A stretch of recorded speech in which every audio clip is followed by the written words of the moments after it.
اچھا، اب ایک فرمائش ہوئی ہے، اعلیٰ حضرت سرکار جو حضور پاک علیہ السلام کی بارگاہ میں تشریف لے گئے اور حضور کا آپ نے اپنے سر کی آنکھوں سے دیدار کیا، جیتے جاگتے۔ خواب میں تو بہت سے لوگ دیکھتے ہیں، اعلیٰ حضرت نے بھی خواب میں حضور کو دیکھا کئی بار، لیکن سر کی آنکھوں سے حالت بیداری میں جیتے جاگتے اعلیٰ حضرت نے رسول کا دیدار کیا۔ وہ کیسے وہ دیدار ہوا، کس عالم میں ہوا، اس کے کیا پس منظر ہے، بیک گراؤنڈ کیا ہے اس کا، وہ آپ کو مختصر طور پہ بتا دیتا ہوں، سن لیجئے کہ اعلیٰ حضرت جب حج بیت اللہ کے لیے تشریف لے گئے تھے، ساتھ میں آپ کے بڑے شہزادے حامد رضا خان حجت الاسلام رضی اللہ تعالیٰ وہ ساتھ ہیں۔ جب وہاں پہنچے تو اچانک موسم کی تبدیلی ہوتی ہے، پانی کی تبدیلی ہوتی ہے، تو اعلیٰ حضرت کی طبیعت بہت ناساز ہو گئی، شدت کا بخار آ گیا، 105 ڈگری بخار تھا، 101 میں ٹائیں فش ہو جاتے، 105 ڈگری کس کو بولتے بھائی؟ یہ اعلیٰ حضرت کا عشق رسول، عشق الہی ہے۔ اتنی بخار کی شدت میں بھی نہ کعبے کا طواف رک رہا ہے، نہ نماز رک رہی ہے، سب کام وقت پہ انجام پا رہے ہیں۔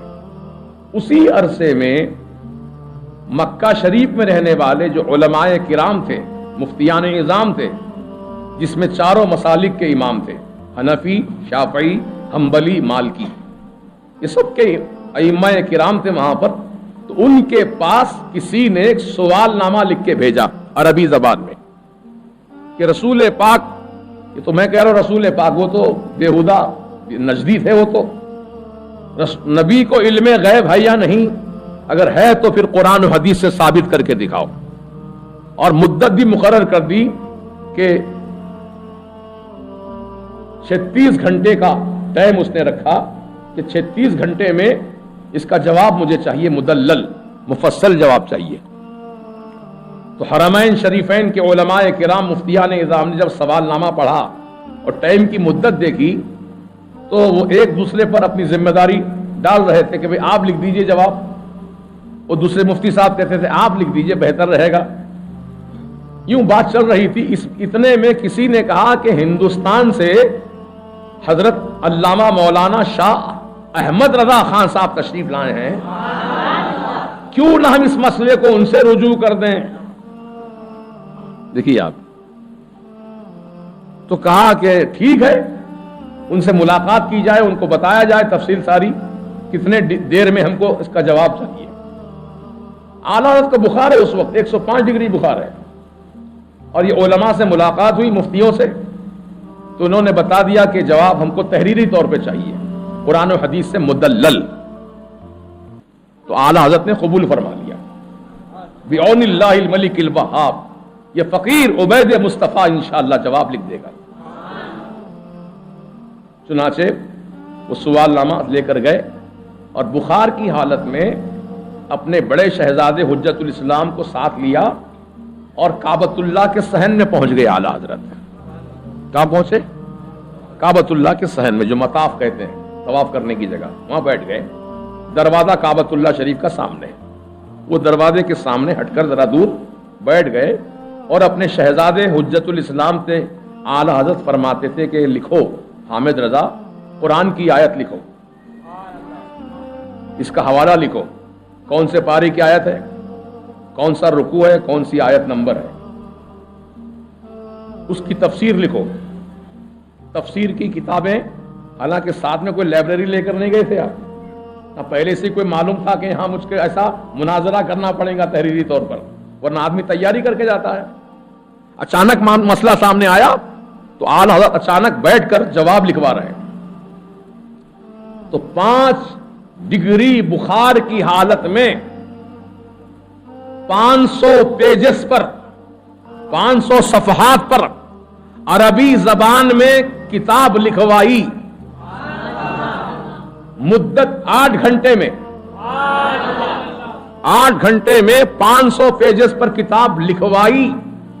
لکھوانے میں اتنی دیر لگی، اگر خود لکھتے تو پتہ نہیں کتنا جلدی لکھ دیتے۔ میں بولوں، آپ سنیں، پھر قلم چلائیں، ٹائم لگتا نا۔ اگر خود آدمی لکھنا شروع کر دے تو جلدی کام ہو جاتا ہے۔ اعلیٰ حضرت چونکہ بخار کی شدت میں تھے، اس لیے اپنے شہزادے سے لکھوا رہے ہیں کہ لکھو حامد رضا یہ دلیل پیش کرو، یہ حوالہ پیش کرو، یہ تفسیر پیش کرو، یہ حدیث مبارک پیش کرو۔ جب لکھاتے لکھاتے اعلیٰ حضرت ایک لمحے کے لیے سوچتے اب اس کے بعد کون سی دلیل پیش کروں، اس کے بعد کون سا ثبوت پیش کروں، آپ کی نگاہیں اچانک در کعبہ پہ اٹھتی ہیں تو کیا دیکھتے ہیں؟ در کعبہ پر سرکار غوث اعظم نظر آ رہے ہیں اور فرما رہے ہیں اے احمد رضا پریشان کیوں ہوتا ہے، لکھ یہ دلیل، لکھ یہ حوالہ، لکھ یہ تفسیر، لکھ۔ چنانچہ میرے غوث پاک کا فیضان راست طور پر اعلیٰ حضرت کو حاصل تھا اور آپ اعلیٰ حضرت کتاب لکھوا رہے ہیں، غوث پاک فرما رہے ہیں۔ جب مکمل ہو گئی کتاب تو کتاب آپ نے علماء کی خدمت میں پیش کر دیا۔ ہینڈ رائٹنگ ہے، پرنٹنگ نہیں ہے، خط لکھوایا گیا ہے، قلم سے لکھوائی گئی کتاب۔ تو عزیزان ملت، وہ کتاب کی اتنی شہرت ہوئی، اتنی عزت ہوئی کہ گورنر مکہ، جن کو شریف مکہ کہا جاتا تھا اس دور میں، جن کا نام ہے علی پاشا، ٹرکیوں کی حکومت تھی اور ٹرکیوں کا ہی وہاں پہ قبضہ تھا مکہ شریف مدینہ شریف، اس دور کی بات ہے یہ۔ تو علی پاشا کے پاس جو سنی تھے، ان کے پاس کسی عالم نے تذکرہ کیا کہ ہندوستان سے ایک بہت بڑے عالم آئے ہیں جن کا نام احمد رضا ہے، انہوں نے علم غیب رسول پر ایسی پیاری کتاب لکھی ہے کہ پڑھنے کے بعد طبیعت باغ باغ ہو جاتی ہے، روح تازہ ہو جاتی ہے، ایمان طاقتور ہو جاتا ہے۔ تو علی پاشا نے جب کتاب کی تعریف سنی تو فوراً کہا کہ علماء سے کہے وہ کتاب میرے پاس بھیجوائیں، میں سننا چاہتا ہوں پڑھوا کر۔ چنانچہ علماء کا ایک مقدس قافلہ گیا علماء کے پاس، وہاں سے کتاب لے کر آئے اور علی پاشا کے دربار میں ایک وقت مقرر تھا، اس وقت میں وہ کتاب جو اعلیٰ حضرت نے لکھی تھی اس کو علماء پڑھ کے سناتے تھے علی پاشا کو۔ تو علی پاشا بھی عربی جاننے والے تھے، ہاتھ میں انگلی پکڑ لی انہوں نے، ہندوستان کا عالم، ہندی بولنے والا، اتنی اچھی عربی میں کتاب لکھوا دیا، حیرت زدہ تھے۔ اور دلائل براہین ایسے مبارک کہ علی پاشا کی طبیعت مچل کر کہتی ہے کہ میں اس عالم دین کی زیارت کرنا چاہتا ہوں، انہیں بلایا جائے۔ چنانچہ اعلیٰ حضرت کو علی پاشا کا دعوت نامہ پہنچایا گیا۔ علی پاشا کی دعوت پر اعلیٰ حضرت علی پاشا کے دربار میں گئے، محل میں ان کے۔ جب اعلیٰ حضرت داخل ہوئے ان کے محل میں تو علی پاشا اپنی کرسی سے اٹھ کر کھڑے ہو گئے، استقبال کیا اعلیٰ حضرت کا، حالانکہ وہ بادشاہ ہیں، مکہ شریف کے گورنر ہیں، اعلیٰ حضرت کا استقبال کھڑے ہو کے کر رہے ہیں۔ اپنے بازو کو کرسی بچھوائی اور اس پر اعلیٰ حضرت کو بٹھایا، کتاب کے تعلق سے مختصر گفتگو ہوئی اور اس کے بعد علی پاشا نے کہا کہ اے احمد رضا خان، عالم باعمل، عاشق رسول، عالم مدقق، آپ کی معرکۃ الآرا تصنیف سن کر میرا ایمان تازہ ہو گیا۔ اب فرمائیے میں آپ کی کیا خدمت کروں؟ کس نے کہا؟ یہ علی پاشا نے۔ کیا خدمت کروں آپ کی بتائیے؟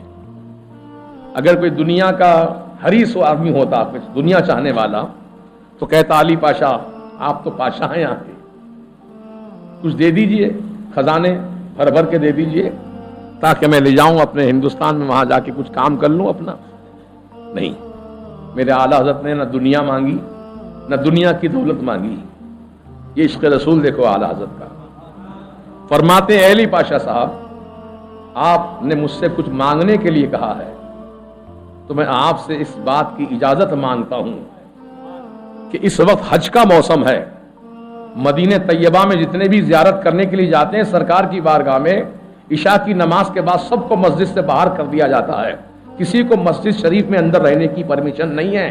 آپ مجھے پرمیشن لکھ کر دیجئے، اجازت نامہ لکھ کر دیجئے کہ ایک رات میں تنہا اپنے آقا کی بارگاہ میں گزارنا چاہتا ہوں، مجھے کچھ نہیں چاہیے، سرکار کی بارگاہ میں ایک رات گزارنے کا مجھے موقع دیا جائے۔ علی پاشا خوش ہو گئے، فوراً اجازت نامہ تحریر کر کے حوالے کر دیا۔ اعلیٰ حضرت نے اس کو بوسہ دیا، اجازت نامے کو سر پہ رکھا، خوشی سے جھومتے ہوئے۔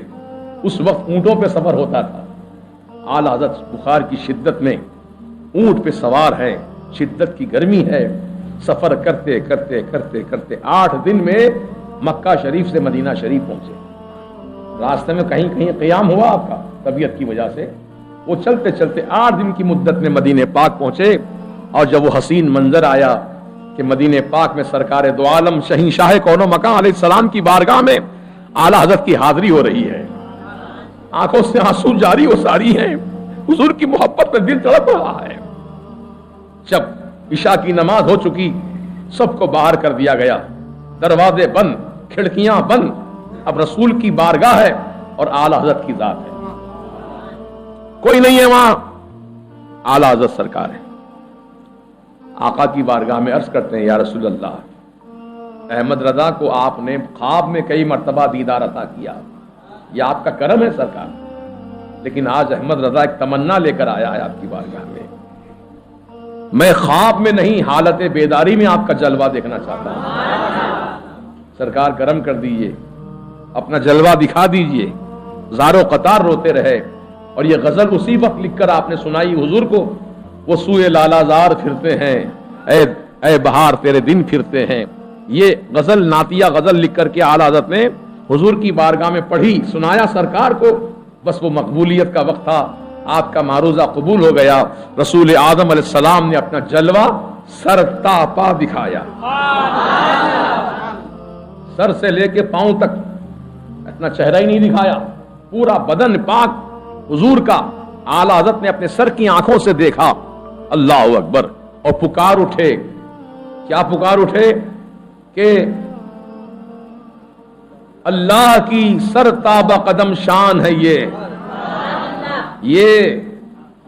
کب کہا جاتا ہے؟ جب کوئی چیز سامنے ہو، یہ مسجد شہزادی بیگم، یہ وہ نہیں بولیں گے، وہ مسجد شہزادی بیگم نہیں، یہ مسجد یہاں موجود ہیں، آپ کہیں گے یہ، اور جو غائب ہوتے ہیں نگاہوں سے دور ہوتے ہیں ان کو کہتے ہیں وہ۔ تو اعلیٰ حضرت کا شعر سمجھو، اللہ کی سرتابہ قدم شان ہے یہ، رسول کا جلوہ دیکھ رہے سر سے پاؤں تک، فرما رہے اللہ کی سرتابہ قدم شان ہے یہ، انسان نہیں انسان، وہ انسان ہے یہ، قرآن تو ایمان بتاتا ہے انہیں، اور ایمان یہ کہتا ہے میری جان ہے یہ۔